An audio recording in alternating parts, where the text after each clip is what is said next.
بسم اللہ الرحمن الرحیم. جو ہمارے اور آپ کے بچے بھی انوالو ہو رہے ہیں. ہم کالے کپڑے پہن رہے ہیں, ہمارے عزا خانے سج رہے ہیں, ہمارے یہاں علم اور تابوت سجائے جا رہے ہیں,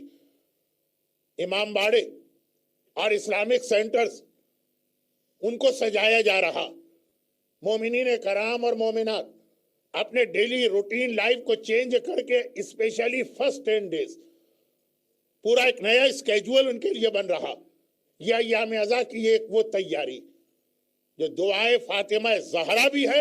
اور اسی کے نتیجے میں آنے والی زندگی میں آپ کو بہت ساری برکتیں ملیں گی.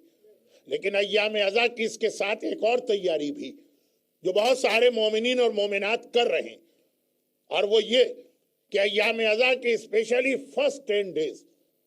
جسٹ لائک رمضان ایک اسپریچول چینج بھی انسان کو اپنے اندر لانا. دعائیں ہیں, نمازیں ہیں, اعمال ہیں. اعمال عاشورہ جو آپ کرتے ہیں وہ تو اینڈ ہوتا آج کی رات شب فرسٹ محرم سے ایام ازا کے اعمال اور دعائیں شروع ہو گئی. اور اس میں اسپیشلی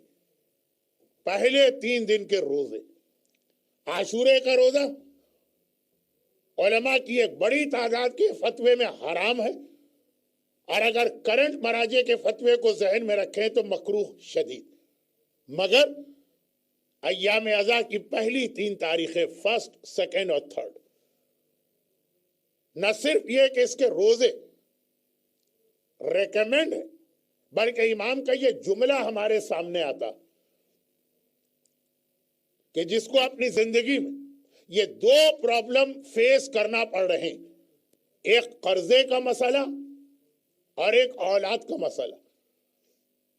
وہ محرم کے پہلے 2 دن روزہ رکھے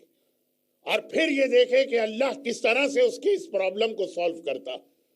اور 3rd of محرم کا روزہ کوئی بھی حاجت,